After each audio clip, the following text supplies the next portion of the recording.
Haleluya, benarlah Bapa yang baik di dalam sorga, di dalam nama Tuhan Yesus Kristus. Kami percaya bagi Tuhan tidak ada yang mustahil, Tuhan. Sebab hidup kami penuh dengan mujizat-mujizat yang dikerjakan oleh Tuhan. Setiap hari adalah mujizat Tuhanlah yang berkarya dalam hidup kami. Bapa dalam sorga, kami bersyukur Tuhan menjadi pemuja-Mu Yesus. Kami bersyukur Tuhan menjadi pengikut-Mu Tuhan. Kami bersyukur dapat mengasihi Engkau. Namun kerinduan kami, bawalah kami lebih dalam lagi untuk mengasihi Tuhan. Di dalam nama Yesus Kristus. Pada saat ini Bapa dalam sorga, kami mau Tuhan Engkau berbicara melalui penyampaian firman Tuhan hari ini. Biarlah Kau mengurapi firman Tuhan. Roh Kudus memberi satu pengertian yang baru kepada kami. Untuk tertanam, untuk menjadi sesuatu yang baru di dalam hidup kami. Dalam nama Yesus Kristus. Pakailah hamba untuk menyampaikan isi hati-Mu. Biarlah Roh Kudus mengambil alih sepenuhnya. Haleluya. Darah Yesus membungkus kami. Dan segala bentuk pekerjaan-pekerjaan iblis, roh jahat, penipu tidak berkuasa Kau mengganggu kami di dalam nama Yesus. Segala kelemahan-kelemahan tubuh dalam nama Yesus pergi dalam nama Yesus. Pikiran yang mengembara bodoh picik kami patahkan dalam nama Yesus. Terima kasih Tuhan. Syukur bagi-Mu, haleluya. Di dalam nama Tuhan Yesus Kristus kami berdoa. Kami bersyukur Tuhan. Amin. Amin. Amin. Haleluya. Salam kemenangan iman. Salam kemenangan iman. Baik, puji Tuhan, Bapak Ibu, saudaraku yang dikasihi Tuhan. Hari ini saudaraku kita akan mendengar firman Tuhan lagi, saudaraku.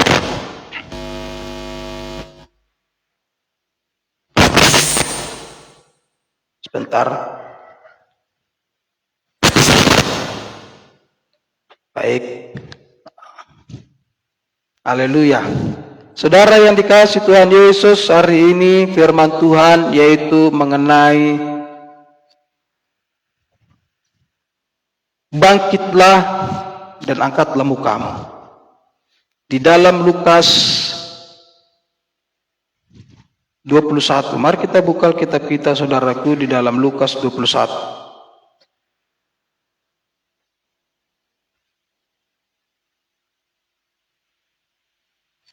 Di dalam Lukas 21 ayatnya yang ke 28 ya. Lukas 21 ayat 28. Mari kita baca sama-sama. 1, 2, 3 ya. Apabila semuanya itu mulai terjadi, bangkitlah dan angkatlah mukamu, sebab penyelamatanmu sudah dekat. Amin. Saudaraku yang dikasihi oleh Tuhan Yesus Kristus, judul perikop ini saudara adalah mengenai kedatangan Anak manusia, saudaraku. Lalu disertai juga saudaraku tentang perumpamaan pohon ara, saudara. Tetapi di awal perikop ini adalah menuliskan, menceritakan saudaraku tentang hal-hal, saudara. Hal-hal yang akan terjadi pada sebelum kedatangan Anak manusia, yaitu Yesus. Yesus adalah juru selamat kita itu, saudaraku. Akan datang kedua kalinya untuk menjemput orang-orang yang percaya dengan cara yang sama, saudaraku.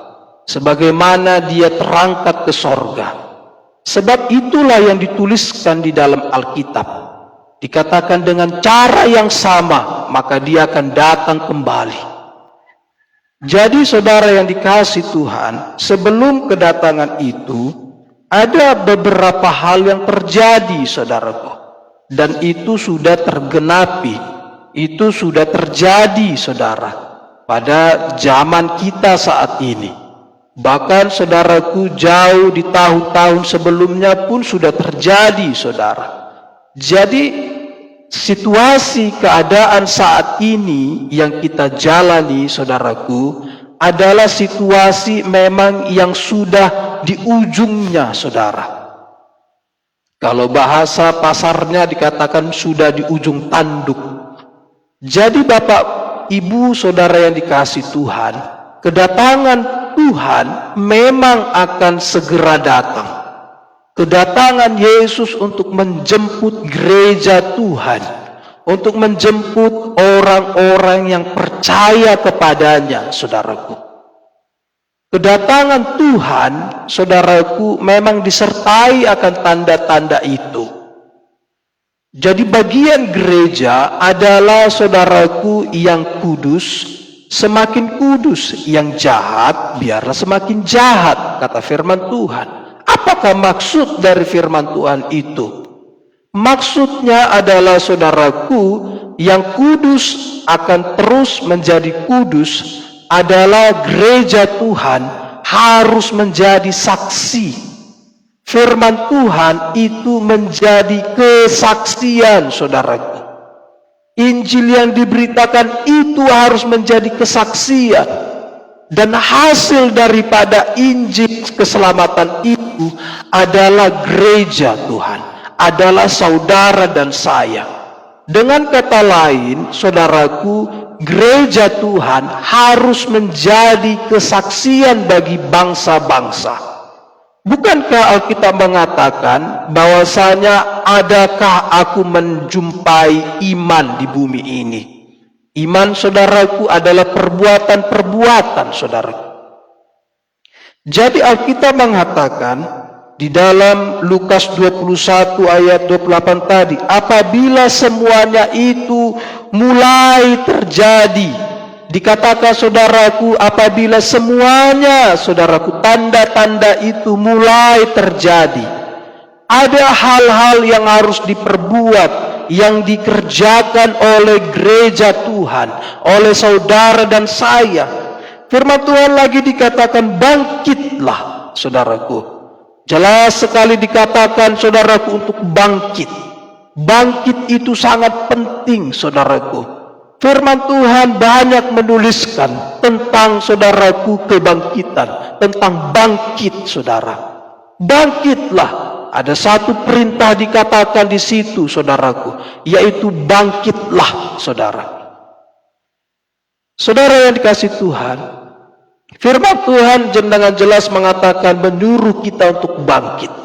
Tuhan tidak, saudaraku, membangkitkan kita lagi, saudaraku. Sebab kebangkitan kita adalah kebangkitan menjemput orang-orang yang percaya. Itu adalah bagian Tuhan nanti.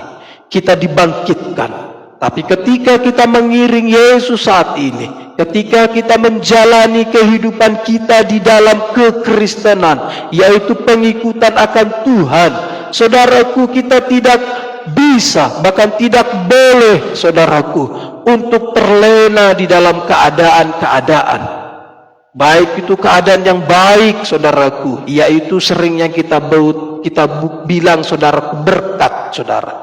Ataupun keadaan yang tidak baik, yang kita sebut persoalan-persoalan, tekanan-tekanan, pencobaan-pencobaan.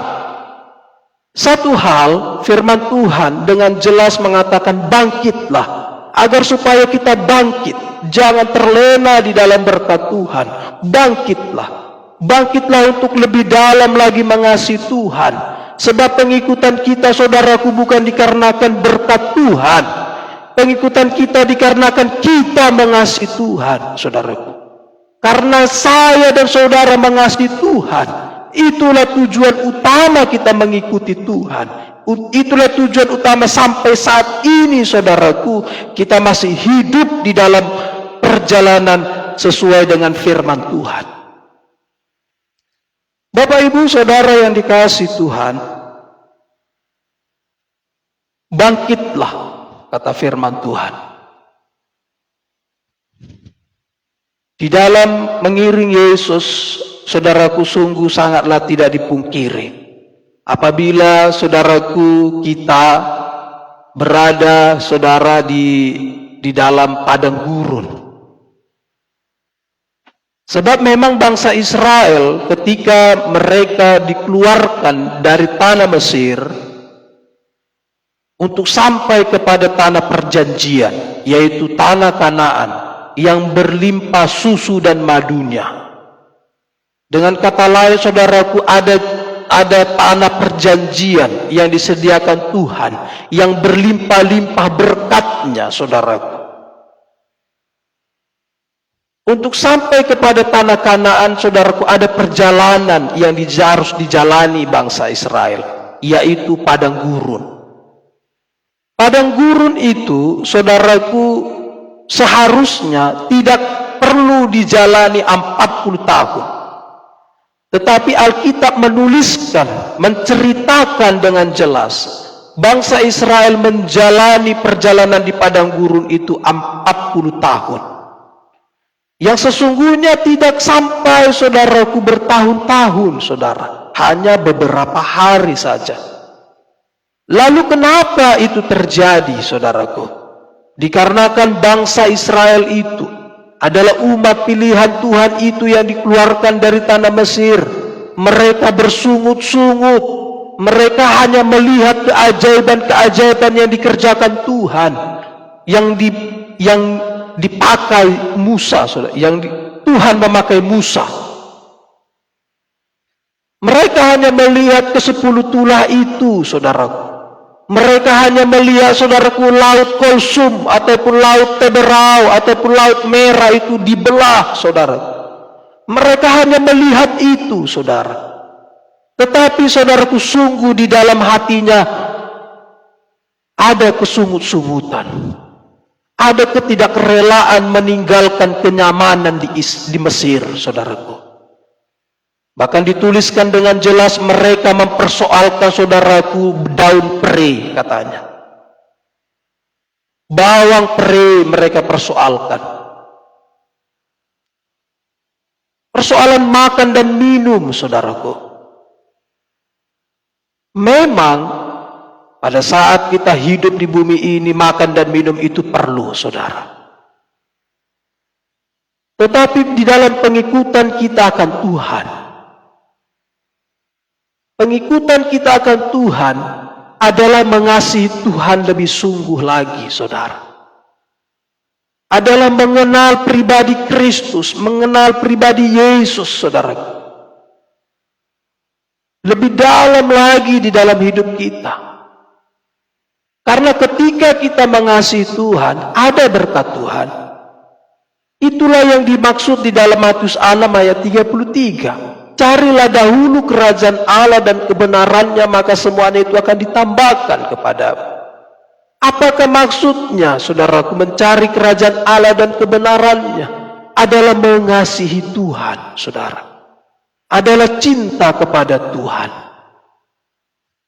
Di dalam keterpurukan ataupun di dalam, saudaraku, kenyamanan, saudara, kasih akan Tuhan bisa semakin pudar. Pada akhir-akhir zaman saat ini, saudaraku, memang Alkitab mengatakan, saudaraku, kasih akan semakin dingin. Tetapi ketahuilah bahwasanya ada, saudaraku, golongan-golongan sisa dari bangsa Israel. Biarlah golongan-golongan sisa itu, orang-orang yang tersisa mengasihi Tuhan itu adalah saudara dan saya. Orang-orang yang mengasihi Tuhan, mencari Tuhan untuk bangkit, saudara. Bangkitlah, saudara. Kebangkitan itu, saudaraku, yang harus kita kerjakan. Kita harus bangkit. Saudara harus bangkit.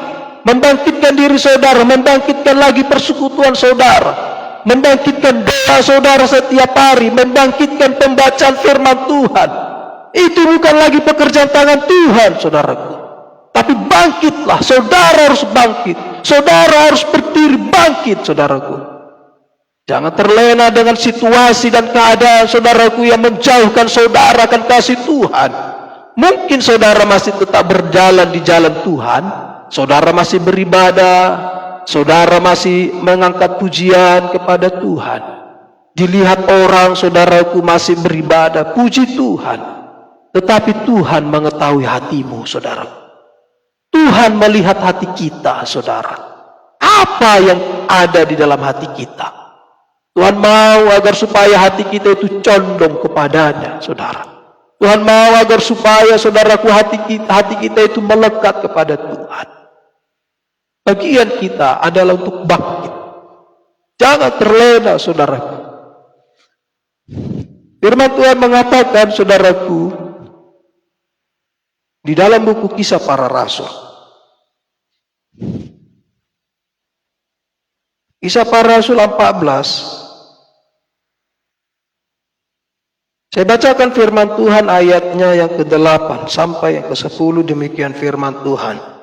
Di Listra ada seorang yang duduk saja karena lemah kakinya dan lumpuh sejak ia dilahirkan dan belum pernah dapat berjalan. Ia duduk mendengarkan ketika Paulus berbicara. Dan Paulus menatap dia dan melihat bahwa ia beriman dan dapat disembuhkan. Lalu kata Paulus dengan suara nyaring, "Berdirilah tegak di atas kakimu." Dan orang itu berlonjak berdiri lalu berjalan kian kemari.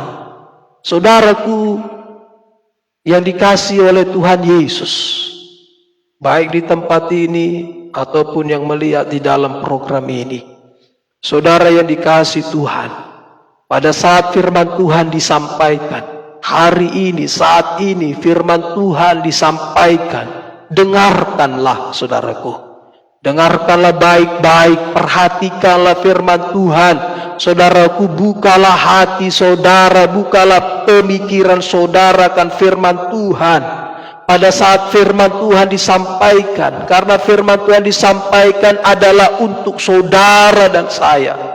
Firman Tuhan disampaikan agar supaya kita bangun dan bangkit, agar supaya kita maju di dalam Tuhan, agar supaya kita sampai kepada maksud dan rencana Tuhan. Firman Tuhan disampaikan bukan untuk menghakimi orang lain. Firman Tuhan disampaikan, saudaraku, bukan untuk menuduh-nuduh orang lain, mempersalah-salahkan orang lain, saudaraku. Tapi firman Tuhan adalah untuk membangun saudara. Memang kasih, bagian dari kasih saudaraku adalah mengingatkan saudaraku. Tapi firman Tuhan bukan saudaraku untuk menghakimi. Kasih saudaraku itu menegur saudara. Tapi bukan firman Tuhan untuk saudaraku menghakimi. Firman Tuhan bukan untuk menghakimi saudara. Tetapi firman Tuhan, saudaraku, untuk mengangkat kita. Firman Tuhan disampaikan, saudaraku, untuk membangun kita di dalam Tuhan. Dan hari ini firman Tuhan disampaikan. Bangkitlah, berdirilah di atas kakimu.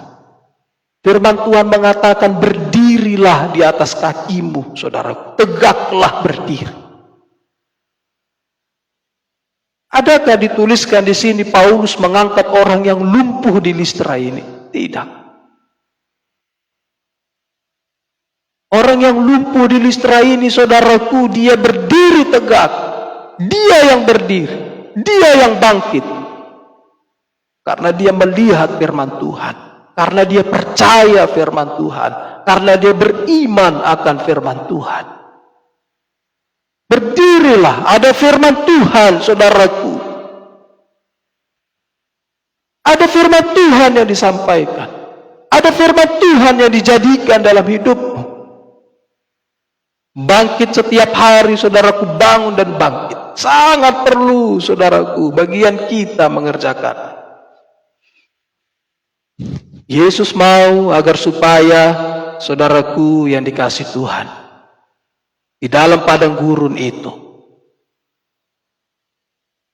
Kita sama seperti generasi saudaraku Joshua dan Kaleb. Joshua dan Kaleb adalah dua orang yang memiliki pandangan yang berbeda untuk merebut tanah Kanaan, saudaraku.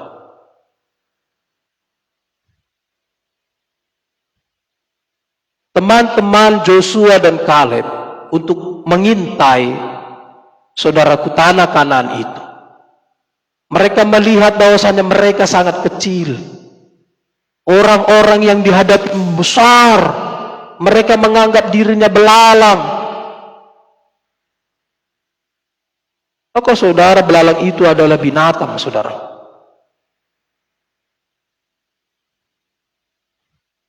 Jangan persamakan diri kita dengan, maafkan saya bahasa kata binatang.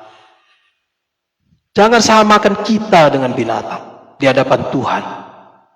Kita itu adalah makhluk spesial di hadapan Tuhan. Saudara adalah makhluk Tuhan yang segambar dengan Dia. Saudara tidak sama, saudaraku, dengan belalang. Saudara tidak sama, saudaraku, dengan binatang itu, saudara. Saudara berharga di hadapan Tuhan. Lihatlah, saudara lebih besar dari persoalan itu. Saudara lebih besar, saudaraku, dari tantangan-tantangan itu untuk menghadapi, untuk mengambil, saudaraku, merebut tanah Kanaan itu. Saudara lebih besar, saudaraku, karena ada roh Tuhan di dalam dirimu. Roh Tuhan yang ada pada diri kita lebih besar, kata firman Tuhan mengatakan, daripada roh-roh yang ada di dunia ini. Bukan roh-roh yang ada di dunia ini lebih besar daripada kita, sehingga kita melihat kita belalang. Di dalam kehidupan sehari-hari, saudaraku, persoalan ini, apalah aku miskin, aku tidak mampu, aku tidak. Saudara bisa, saudara mampu, saudara orang diberkati, saudara orang yang kaya raya, saudaraku. Saudara orang yang diangkat Tuhan, saudara orang sukses. Saudara bukanlah, saudaraku, pecundang, bukan. Saudara bukan orang gagal, saudara adalah lebih daripada pemenang. Tetapi biarlah, saudaraku, firman Tuhan mengatakan, biarlah kita bangkit dan berdiri di atas kaki kita. Berdiri tegak di atas kaki kita, saudaraku, untuk mengasihi Tuhan. Buktinya orang yang yang mengikuti Tuhan sungguh-sungguh diberkati. Saudaraku yang dikasihi Tuhan, itulah yang memperbandingkan tadi mengenai mental Joshua dan Kaleb. Joshua dan Kaleb pada saat itu adalah seorang pengembara. Bangsa Israel pada saat itu pengembara, belum ada tanahnya, berjalan terus dari padang gurun terus, saudara. Keistimewaannya, saudaraku, kasut dan pakaiannya tidak lapuk. Mereka tidak punya apa-apa, saudara. Tetapi Joshua dan Kaleb melihat mereka itu kecil, katanya. Kita bisa mengambil. Mereka tidak seperti, saudaraku, kawan-kawannya, saudaraku, untuk mengintai tanah Kanaan itu.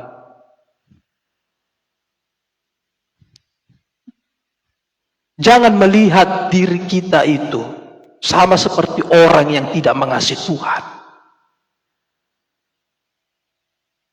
Kalau sama kita, saudaraku, dengan orang yang tidak mengasihi Tuhan, sia-sialah hidup kita, saudara.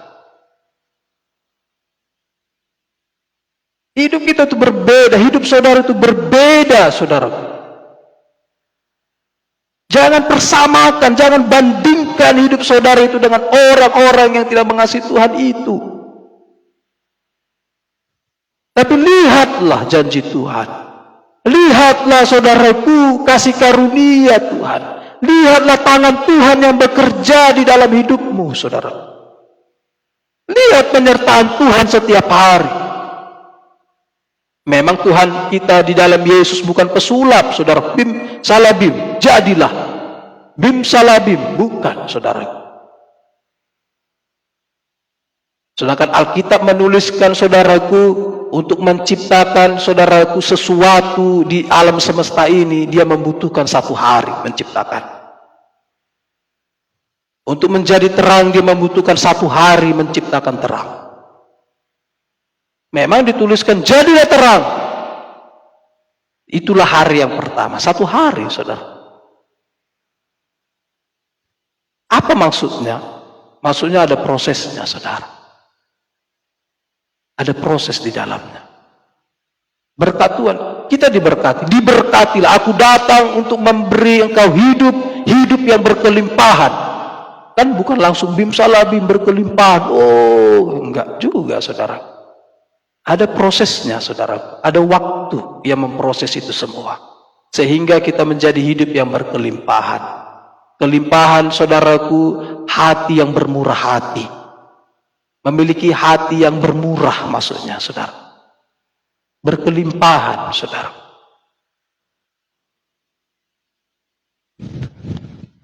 Namun, saudaraku,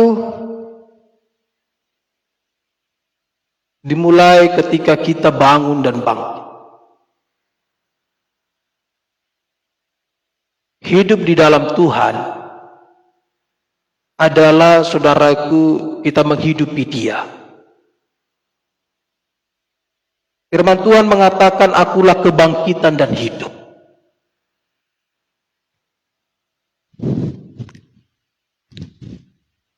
Ini adalah sering disampaikan mengenai penginjilan, saudara.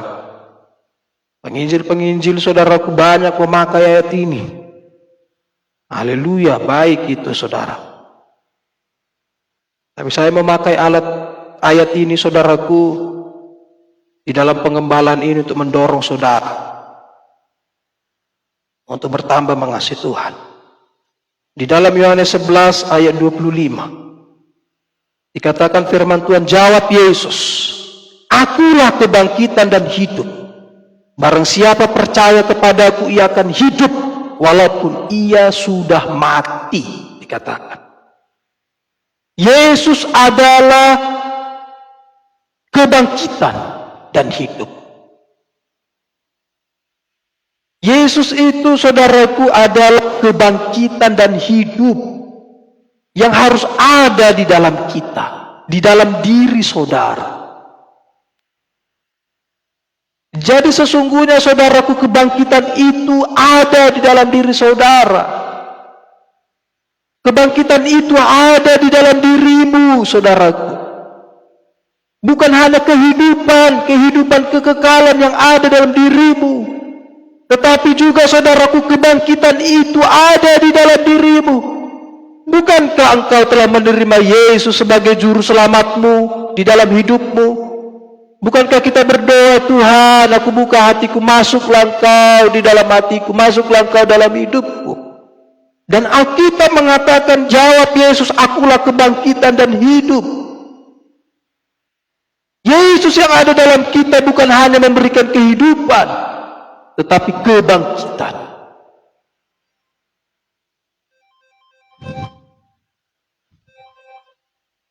Saudaraku yang dikasihi Tuhan Yesus, kebangkitan, saudara,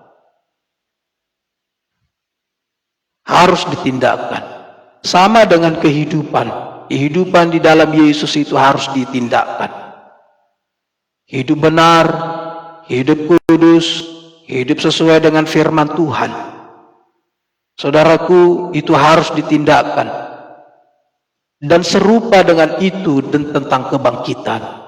Kita harus bangkit senantiasa. Bangkit, saudaraku, tidak terlena. Alkitab bukan menuliskan akulah keterlenaan dan hidup, bukan.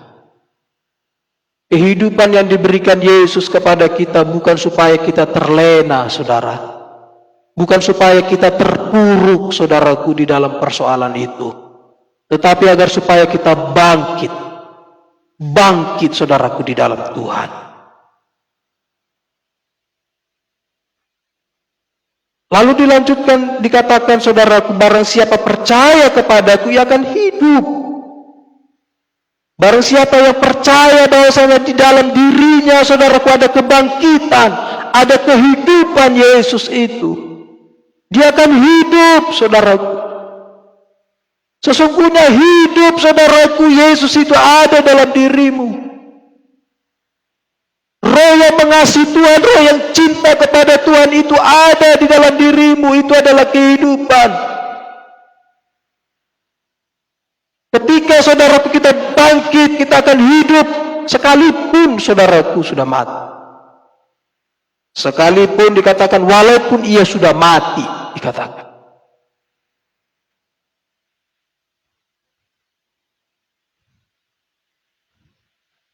Bapak, Ibu, Saudara yang dikasihi Tuhan Yesus. Yesus mau, saudaraku, agar supaya hidup kita itu bertambah hari, bertambah, saudaraku, menyenangkan hatinya. Dia tidak alergi dengan berkat. Dia tidak alergi, saudaraku, tentang supaya kita itu berkelimpahan. Dia suka. Yesus suka saudara berkelimpahan. Yesus sangat suka saudara diberkati. Yesus sangat suka saudara itu, kalau dalam bahasanya, kaya raya. Yesus sangat suka itu, saudaraku.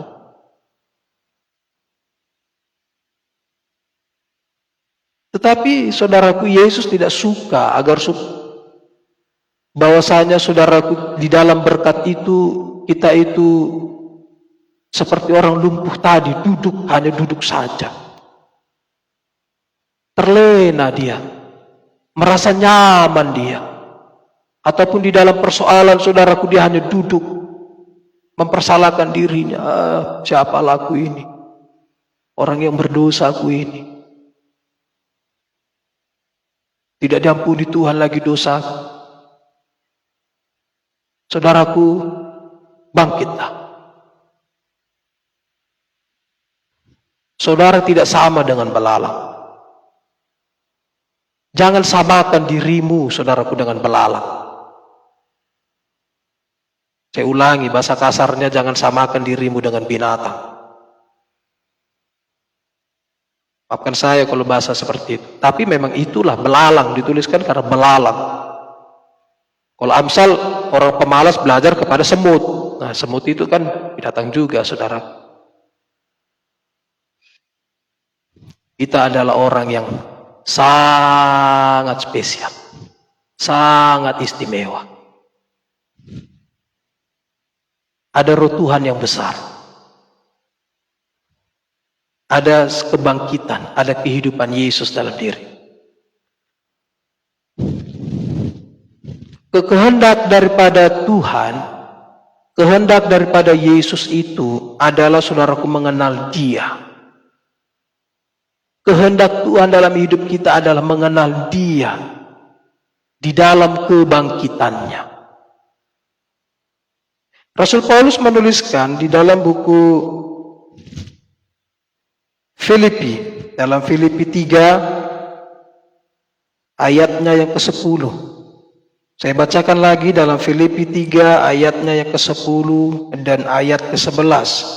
Yang ku kehendaki ialah mengenal Dia dan kuasa kebangkitannya, di mana aku menjadi serupa dengan Dia dalam kematiannya, supaya aku akhirnya beroleh kebangkitan dari antara orang mati. Rasul Paulus mengatakan yang ku kehendaki. Yang ku kehendaki ialah mengenal Dia dan kuasa kebangkitannya. Mengenal Tuhan, mengenal Yesus lebih dalam lagi. Di dalam kuasa kebangkitan.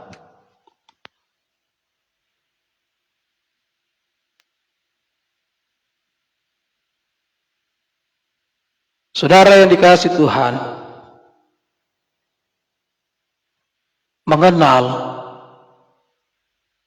di dalam kebangkitan Tuhan itu adalah satu tindakan kita mencari Tuhan. Ada gerakan yang kita buat, saudaraku. Memang ada perlawanan, ada harga yang harus dibayar.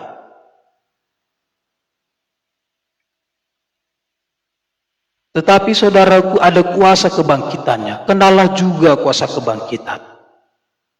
Yesus bangkit dari antara orang mati.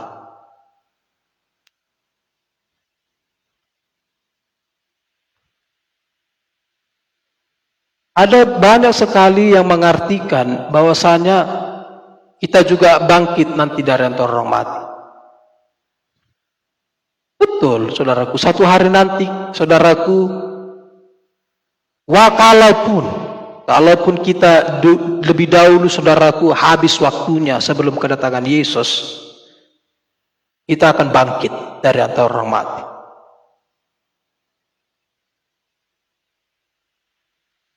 Tetapi saudaraku, di dalam ayat firman Tuhan ini tersirat juga, saudaraku. Tersirat mengenai kebangkitan kita untuk mengasihi Tuhan, untuk mengenal Tuhan lebih dalam. Kebangkitan, saudaraku, bahwasanya kita tidak hanya terlena, berhenti, merasa nyaman, merasa, saudaraku, terpuruk, bersalah. Di dalam ayat ini tersirat tentang kebangkitan, saudaraku, agar supaya kita mengenal Tuhan lebih sungguh lagi. Kebangkitan, saudaraku, untuk mengasihi Tuhan lebih sungguh lagi. Sekaranglah waktunya itu, saudaraku. Ingatlah baik-baik, Injil sudah diberitakan di mana-mana. Sampai ke ujung-ujung bumi, saudaraku. Ada Injil diberitakan. Di mana saja orang dapat bisa mendengarkan Injil, saudaraku. Satu firman Tuhan itu, saudaraku, Injil diberitakan sampai ke ujung-ujung bumi. Ayat itu sudah digenapkan, saudaraku. Tapi ada satu kalimat firman Tuhan lagi, saudaraku, yang harus dikerjakan, digenapi oleh gereja Tuhan. Yaitu, saudaraku, Injil harus menjadi berkat, menjadi kesaksian. Bagaimanakah, saudaraku, menjadi kesaksian? Yaitu mengasihi Tuhan lebih sungguh lagi. Lebih dalam lagi, saudaraku, kita mengasihi Tuhan.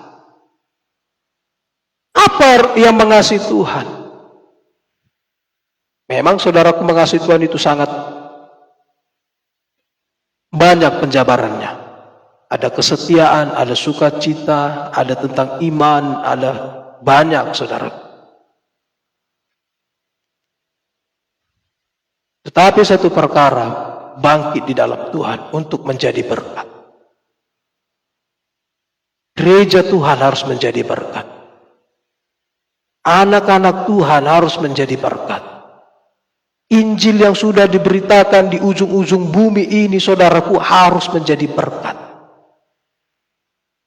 Bagaimana menjadi berkat? Saudara dan saya yang melakukan.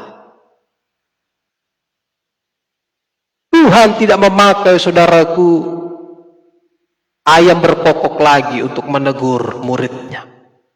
Tuhan tidak memakai lagi, saudaraku, keledai. Tuhan tidak memakai lagi ikan paus, saudaraku, untuk menegur semua umatnya. Saya ulangi lagi, Tuhan tidak memakai binatang untuk menegur anak-anaknya. Tidak lagi, saudara. Jangan sampai lagi terulang bahwasanya gereja Tuhan ditegur oleh binatang. Saudaraku yang dikasihi Tuhan, gereja Tuhan ditegur oleh firman Tuhan. Itulah, saudaraku, zaman kasih karunia. kita hidup di zaman kasih karunia, ataupun dikatakan di zaman perjanjian baru. Setelah Roh Kudus dicurahkan, tidak ada dituliskan lagi, tidak ada diceritakan lagi bahwasanya gereja Tuhan ditegur oleh binatang. Tidak ada. Sampai saat ini, saudara. Jadi siapakah yang menegur umat Tuhan, menegur gereja Tuhan? Firman Tuhan itu, saudaraku, yang menegur, yang disampaikan oleh hamba-hamba Tuhan. Ketika firman Tuhan disampaikan, firman Tuhan itu menegur kita. Biarlah kita bangun dan bangkit. Bangkitlah menjadi berkat, menjadi terang, saudara. Karena Tuhan sangat mengasihi gerejanya. Tuhan mengasihi saudara. Tuhan mau, saudara, agar supaya kita lebih dalam lagi cinta kepada Tuhan. Ada satu ayat yang saya sangat suka dengan ayat ini. Karena ayat ini juga sering, saudaraku, dipakai dengan dua sejoli. Antara, saudaraku, laki-laki dengan perempuan yang dimabuk asmara, khususnya anak-anak Tuhan. Mereka sering sekali memakai ayat ini, saudara. Tapi saya memakai ayat ini agar supaya, saudaraku, kita bangun dan bangkit lagi untuk mengasihi Tuhan, untuk cinta kepada Tuhan. Di dalam buku Kidung Agung 8. Kidung Agung 8 ayat 5-7, judul perikopnya cinta kuat seperti maut. Demikian kata firman Tuhan. Siapakah dia yang muncul dari padang gurun, yang bersandar pada kekasihnya? Di bawah pohon apel kubangunkan engkau. Di sanalah ibumu telah mengandung engkau. Di sanalah yang mengandung dan melahirkan engkau. Taruhlah aku seperti materai pada hatimu, seperti materai pada lenganmu, karena cinta kuat seperti maut, kegairahan gigi seperti dunia orang mati, nyalanya adalah nyala api seperti nyala api Tuhan. Air yang banyak tak dapat memadamkan cinta, sungai-sungai tak dapat menghanyutkannya. Sekalipun orang memberi segala harta benda rumahnya untuk cinta, namun ia pasti akan dihina. Tidak ada, saudaraku, satu kuasa pun di muka bumi ini yang dapat memberhentikan, memadamkan yang namanya cinta, saudara. Terserah orang mau mengartikan cinta antara sesama manusia, saudara. Tapi saya saat ini mau menyampaikan firman Tuhan agar supaya kita menyalakan api cinta itu kepada Tuhan. Sekalipun padang gurun dikatakan, siapakah yang dapat muncul dari padang gurun? Sekalipun berada di dalam padang gurun sekalipun, saudaraku, tidak ada, saudaraku, yang dapat memadamkan cinta kita kepada Tuhan. Cinta kita kepada kekasih jiwa kita, yaitu Yesus. Bahkan tawaran-tawaran apapun, bahkan harta dunia ini pun dikatakan, bahwa sekalipun orang memberi segala harta benda rumahnya untuk cinta, namun ia pasti akan dihina. Tidak akan bisa, saudara. Menjadi persoalannya, adakah kita sungguh-sungguh mengasihi Tuhan, cinta kepada Tuhan, atau kita hanya pura-pura cinta kepada Tuhan? Maksudnya pura-pura bagaimana? Pura-pura itu, saudara, sama seperti bangsa Israel yang baru keluar dari tanah Mesir tadi. Dia hanya melihat mujizat Tuhan. Oh, mengikut Tuhan ada mujizat, mengikut Tuhan disembuhkan. Mengikut Tuhan ada berkat berkelimpahan. Aku disembuhkan, Itu baik, saudaraku. Itu baik. Saya mengerjakannya. Saya mengerjakan pelayanan kesembuhan. Saya mengerjakan pelayanan saudaraku, pelayanan berkat saudaraku. Berkat kemakmuran, saya mengerjakannya itu. Saya tidak anti akan hal itu. Tapi banyak sekali orang yang pura-pura cinta kepada Tuhan. Saudaraku yang dikasih, bangkitlah. Biarlah kita bangkitkan saudaraku cinta kepada Tuhan. Karena cinta itu bagaikan maut. Tidak ada seorang pun saudaraku yang dapat melawan maut, saudaraku. Siapa yang dapat melawan maut? Tidak ada, saudara. Kitab suci hanya satu orang yang dituliskan yang dapat mengalahkan maut, yaitu Yesus. Selain Yesus, tidak ada seorang pun saudaraku di muka bumi yang dapat mengalahkan, melawan maut. Tidak ada, saya ulangi. Taruhlah aku seperti materai pada hatimu, seperti materai pada lenganmu, karena cinta kuat seperti maut. Kekuatan cinta itu seperti maut, saudara. Bahasa perjanjian baru diperhalus, saudara, yaitu mengasihi Tuhan. Maknanya sebenarnya sama. Bahkan buku Wahyu mengatakan kembali kepada kasih mula-mula. Kembali, saudara, kepada cinta kita yang yang dikatakan saudaraku yang seperti maut, saudaraku.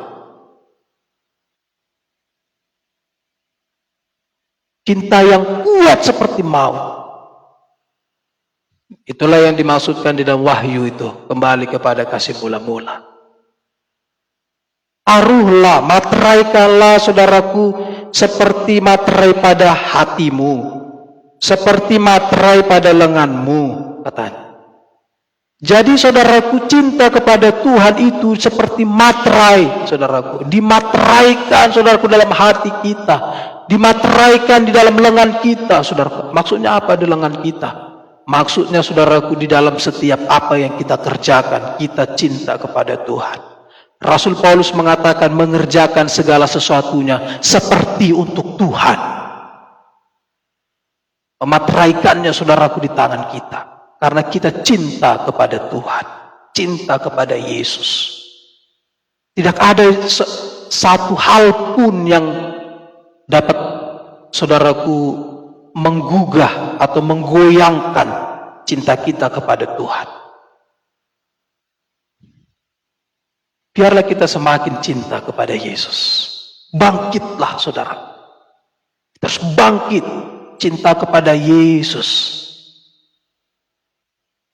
Dan saya menyadari, saya mengakui, saya merendahkan hati saya. Saudaraku, memang harus ada perjuangan yang harus kita kerjakan. Bangun dan bangkit. Sama seperti orang lumpuh di Listra tadi. Ketika Rasul Paulus mengatakan bangun dan bangkitlah. Saudaraku, dia bukan langsung, saudaraku, tapi dia mengangkat dulu kakinya pelan-pelan. Lalu saudaraku mengangkat satu lagi, berdiri, lalu jatuh lagi, berdiri lagi, jatuh lagi, berdiri lagi, berdiri lagi. Ada perjuangan, saudaraku. Membangkitkan cinta kita kepada Tuhan. Seperti maut itu memang harus diperjuangkan. Berjuang, saudara, kita harus berjuang. Karena memang kita masih hidup, ya. Masih hidup. Karena selama manusia itu hidup ada persoalan. Dan itu harus kita berjuang dengan iman. Percaya, saudara, akan kasih Tuhan. Lalu firman Tuhan, dan angkatlah mukamu. Ketika kita, saudaraku, bangkit untuk cinta kepada Tuhan, angkatlah mukamu. Jangan tunduk, jangan malu. Ketika saudara sudah terpuruk, saudaraku, saudara menundukkan muka, tidak. Ketika saudara mau bangkit, mengatakan, ya, aku mau bangkit, angkatlah mukamu. Jangan mau dituduh, saudaraku, disalahkan, didakwa oleh si setan. Kau tidak mampu, kau sudah berdosa, kau sudah sekian lama tidak berdoa, tidak sudah sekian lama tidak membaca firman Tuhan. Kau sudah seperti ini, seperti itu, seperti ini, seperti itu. Saudaraku yang dikasih Tuhan, bangkitlah, angkat mukamu, saudaraku. Angkat muka saudara. Dengan kata lain, saudaraku, saudara harus percaya, meyakinkan diri saudara. Ketika saudara mengatakan, ya aku mau bangkit. Saudaraku, Bapa kita yang di sorga berlari-lari, saudara, mengejar kita dan memeluk kita. Bapa itu sama seperti perumpamaan anak yang hilang. Bapa itu, saudaraku, berlari ketika dilihatnya anaknya dari jauh. Bapak itu berlari-lari, saudara. Berlari-lari. Dan ketika dia menjumpai anaknya, dia memeluk anaknya, dipeluknya, ditaruhnya jubahnya, diberikannya cincin materai, saudara. Ketika kita mau bangkit lagi mengasihi Tuhan, angkat mukamu. Bapa yang di sorga berlari-lari, saudaraku, memelukmu. Karena dia sangat mengasihi saudara. Dia juga mengasihi saya. Haleluya. Saudaraku, angkatlah mukamu. Angkatlah. Karena kita diangkat dalam kemuliaan. Kita mengatakan di dalam 1 Timotius 1 Timotius 3, saudaraku, ayat 15 dan 16, demikian kata firman Tuhan. Jadi jika aku terlambat, sudahlah engkau tahu bagaimana orang harus hidup sebagai keluarga Allah, yakni jemaat dari Allah yang hidup, tiang penopang dan dasar kebenaran. Dan sesungguhnya agunglah rahasia ibadah kita. Dengarkan baik-baik, ini rahasia ibadah kita. Dia yang telah menyatakan dirinya dalam rupa manusia, dibenarkan dalam roh, yang menampakkan dirinya kepada malaikat-malaikat, diberitakan di antara bangsa-bangsa yang tidak mengenal Allah, yang dipercayai di dalam dunia, diangkat dalam kemuliaan. Saudaraku yang dikasihi Tuhan, rahasia ibadah kita adalah kita diangkat di dalam kemuliaan Bapa itu, saudaraku. Ketika kita beribadah, angkatlah mukamu, saudaraku. Lihatlah saudara diangkat di dalam kemuliaan Tuhan.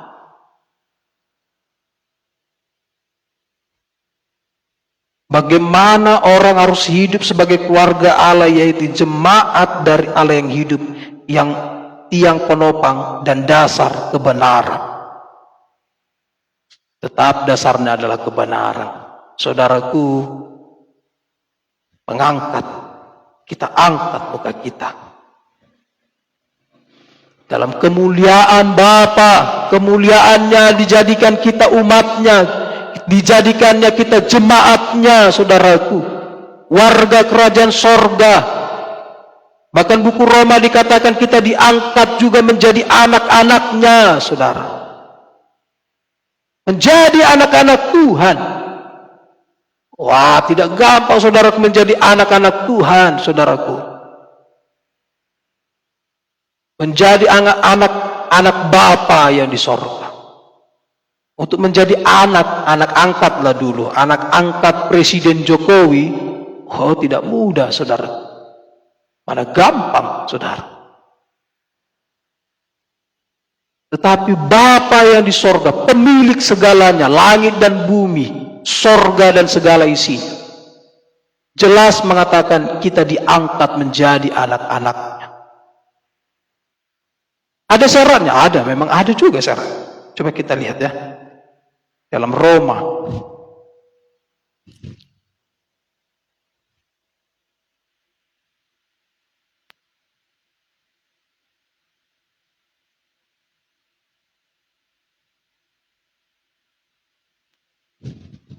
Ini Roma 8 ayat 14 sampai yang ke-17. Demikian kata firman Tuhan, semua orang yang dipimpin roh Allah adalah anak Allah. Sebab kamu tidak menerima roh perbudakan yang membuat kamu menjadi takut lagi, tapi kamu telah menerima roh yang menjadikan kamu anak Allah. Oleh roh itu kita berseru, ya Aba, ya Bapa. Roh itu bersaksi bersama-sama dengan roh kita bahwa kita adalah anak-anak Allah. Dan jika kita adalah anak, maka kita juga adalah ahli waris. Maksudnya orang-orang yang berhak menerima janji-janji Allah, yang akan menerimanya bersama-sama dengan Kristus, yaitu jika kita menderita bersama-sama dengan Dia, supaya kita juga dipermuliakan bersama-sama dengan Dia. Saudaraku, syaratnya adalah dipimpin oleh roh Allah. Hidup yang dipimpin oleh roh Allah, saudaraku. Lalu dikatakan lagi, saudaraku, jika kita menderita bersama-sama dengan Dia, menderita bersama-sama dengan Yesus, saudaraku. Maksudnya menderita ini, maksudnya saudaraku tidak berada di dalam zona nyaman tadi. Aku sudah nyaman kok gini, seperti ini saja pun sudahlah, mengikut Tuhan udahlah seperti ini saja. Berkatnya ya sudah seperti ini sajalah berkatnya. Tidak mau lagi maju, bangkit, tidak mau lagi membayar harga, tidak mau menyangkal diri. Merasa nyaman, oh sini aja sudah nyaman, udah enak ini, udahlah cukuplah ini. Tapi sesungguhnya saudara yang dikasih Tuhan, jelas firman Tuhan mengatakan, bangkitlah, angkat mukamu, saudaraku. Sebab kita adalah anak-anak Allah, orang-orang yang dipimpin roh Allah. Bukan hanya dipimpin, tetapi kita harus menderita bersama-sama dengan Kristus. Menderita, saudaraku, mengikut Tuhan. Bercerita menderita, definisi menderita ini, saudaraku, ada beberapa orang yang mengartikannya. Beberapa mengartikan menderita itu, saudaraku, mesti masuk penjara, mesti saudaraku dipukuli, dilempar, dirajam dengan batu. Ya, itu bisa jadi, saudaraku, salah satu definisi. Tapi di tempat yang lain. Di tempat kita, definisi menderita itu bukan kebanyakan, bukan yang seperti itu. Ada beberapa tempat, saudaraku, definisi menderita itu seperti itu memang. Di tempat kita, menderita yang dikatakan dalam Kristus adalah keluar dari zona nyaman, menyangkal diri, saudaraku. Bangkit terus, bangkit lagi, saudaraku. Tidak berada di dalam zona nyaman itu. Karena ada janji Tuhan, ada berkat Tuhan yang lebih besar, saudaraku, yang disediakan Tuhan. Yesus mau bekerja melalui diri saudara dan saya. Yesus mau bekerja melalui dirimu, saudaraku.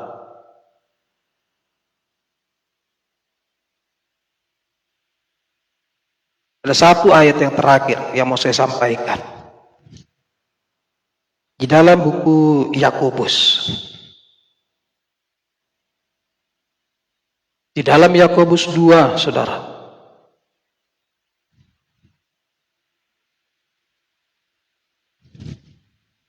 Ayat yang ke-17.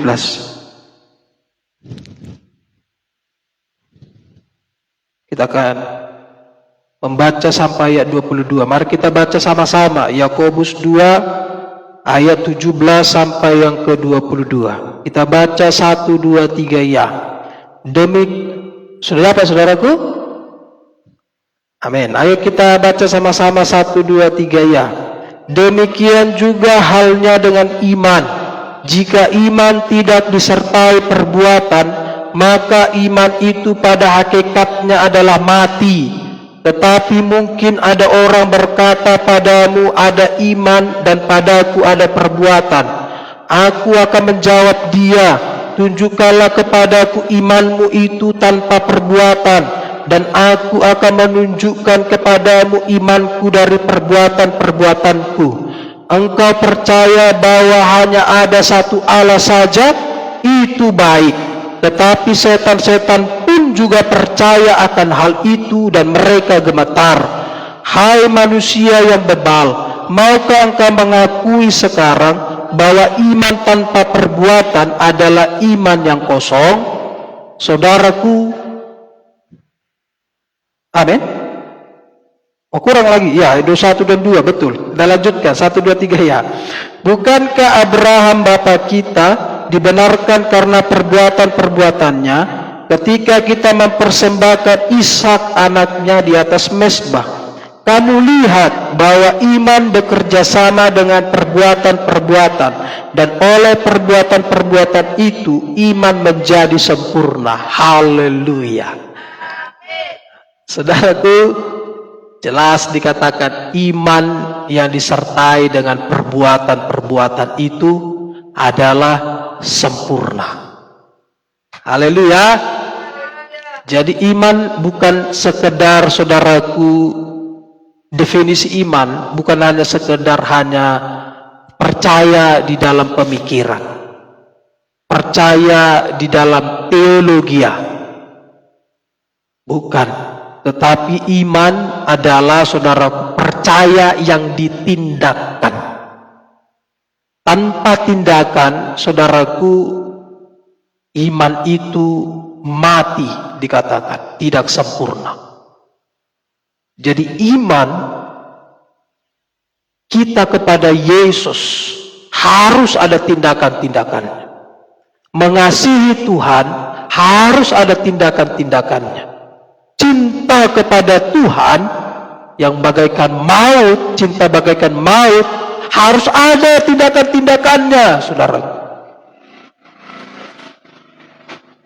Jadi tindakan-tindakan kita setiap hari adalah tindakan-tindakan yang bangkit di hadapan Tuhan. Tindakan-tindakan yang menjadi berkat, saudara.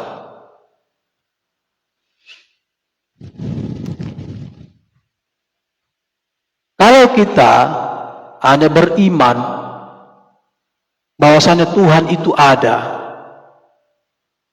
setan-setan pun percaya. Tadi kita baca sama-sama. Setan-setan pun percaya, bahkan gemetar. Mereka gemetar, saudaraku. Bahkan legion, saudaraku, yang dituliskan di dalam Injil itu gemetar. Janganlah dulu kau menghukum kami, tapi masukkanlah kami ke dalam gerombolan babi-babi itu, katanya.